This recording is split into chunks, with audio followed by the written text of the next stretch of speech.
the public out there would be very pleased to hear my immaculate voice reappear.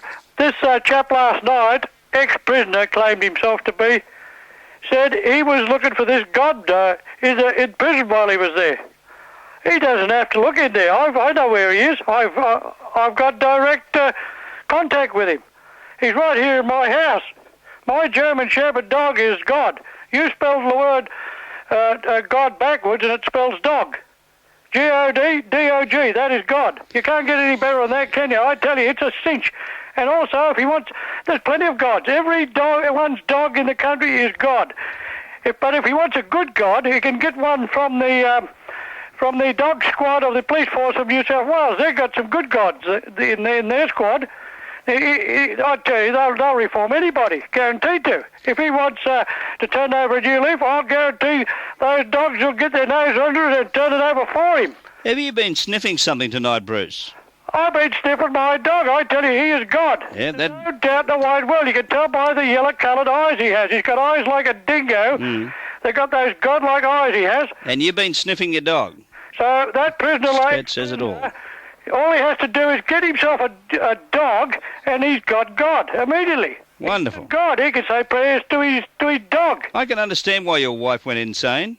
The word dog, the word God spelled backwards is dog, so it has to be your dog. That's the secret. That's the world's secret. Did you used to sit there of a night time and discuss these sort of theories with your wife? Well, I'm the only man in the world that knows how they put those big, large blocks of stone up on the pyramids, and also I am the only man in the world who knows that the moon is square and that it rose in the south and set in the north.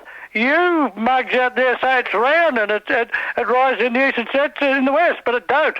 I've got other ideas. That's only only what you say.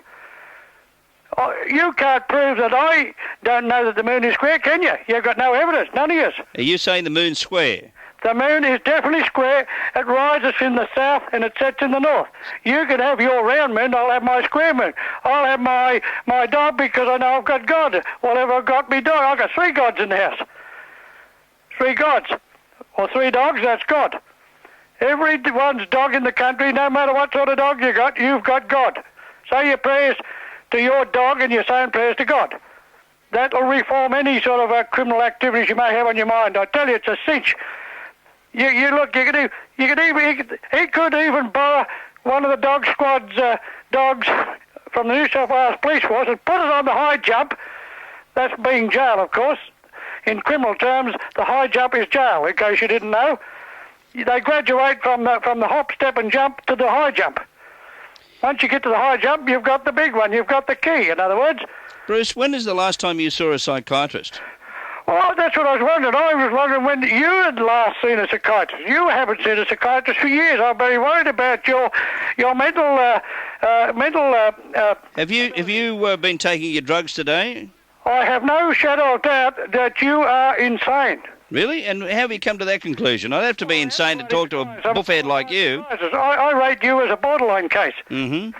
You're bordering on insanity. I see. Well, ABC. Yes. Well, you're one step away from insanity. Yeah, well, a lot of people say that. I'll tell you what is causing your insanity. And people say if you keep on talking to this Bruce the Goose from Canberra, you'll end up insane. Greed for money and power, position, trying to impress every woman in the country, trying to impress everybody, your friends and everybody around you, that will eventually sink you into the grave. I have no doubts in the wide world about that. You're a very sick man, Bruce. You know that? Well, I know that you're a very sick man. No, there's no prize for second best, Bruce. You're a very sick man, and what you should do is... Before I will, because you are greedy, and I'm not greedy. No, you just... I will live longer is because I'm not a greedy person. Of course not. I've got a stronger heart, I've got better blood than you, and my bowels, bladder, kidneys, and everything are far superior to yours, and that is why I will live to a far superior age to you. Yes. Greed for money and power, position, trying to impress some hobnobs and snoffs like you meet in your everyday life will put you in your grave. You will die a twisted and bitter old man. And that is exactly what you are now. You're a very cranky, bitter old man, a twisted old man. How would you describe yourself, Bruce? I'll tell you exactly how I describe myself. For my age group, that is. I'm a happy-go-lucky person with a good personality, a good sense of humour, and I'm highly intelligent, far above our average. well and truly above average. That's not a word of a lie. I'm not boasting. I know exactly what my intelligent brain is capable of doing. I'm a highly intelligent man. I'm far superior to people like John Howard, Tim Fisher, all these sorts of people. I rate them as trash under my feet. Bruce, how long have... is trash under my feet. Bruce, how long have you been sponging off welfare?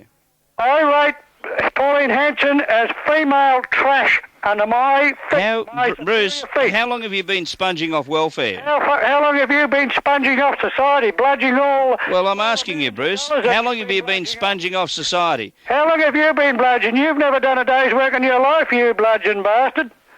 Come on, fair dinkum. When have you ever picked up a bloody decent barrel of concrete and a pick and shovel and a bloody crowbar and did a decent day's work, you bastard? Here he goes. When have you ever put a bloody post hole in you, you swine? Wind him up and away he goes. Go out in the bloody bush and put a few posts in and see how you like it, you bastard. You've never picked up a crowbar in your bloody life. You've never picked up a bloody sledgehammer, you rotten bastard. You've never tipped a barrel of bloody concrete out in your life. You've never others do your bloody dirty work for you, you lazy bastard. You bludge on every bloody labour type job that you ever started out on. You was an absolute bloody bludger. You didn't let others do the bloody man handling heavy duty work. And you sat back and bludged, you bastard. You bludged in the bloody shed, in the workmen's sheds. You're an absolute bludger. I've done more bloody work than you'll do in a lifetime, you despicable bloody bludgeon bastard. Hard bloody work I'm talking about. You boast about bloody work you've done in your life, you bastard. I've done more bloody concrete work than you can poke a bloody stick at. And more bloody bricklaying, more bloody carpentry, more bloody mechanical work on cars, engines, bloody trucks, buses, you name it. I've done the bloody lot. You think you've done everything, you bastard. You've done sweet bugger all. You're an absolute out-and-out despicable bloody bludger, whereas I'm a bloody good, hard, bloody worker. Even though I'm bloody sick today, I can still bloody will do a bloody day's work if the bloody time came. You're a bludger, and you'll bloody die a bludgeon, greedy bastard. Simple as a bloody ABC. Go out and pour concrete, you bastard. Go out, go on, get on a bloody pick and shovel. Sweep the bloody streets.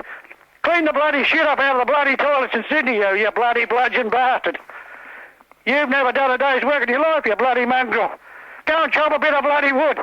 Go and get a bloody chainsaw, you bastard, and cut up a ton of bloody wood like we have to do here in Canberra, like I did for bloody years, you bastard.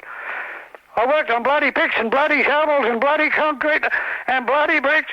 You name it, the bloody lot. I've done the flaming lot. You think you've done a bloody hard day's work, you stinking bastard. You've never worked your bloody life. You stinking bloody, low, slimy bloody dago.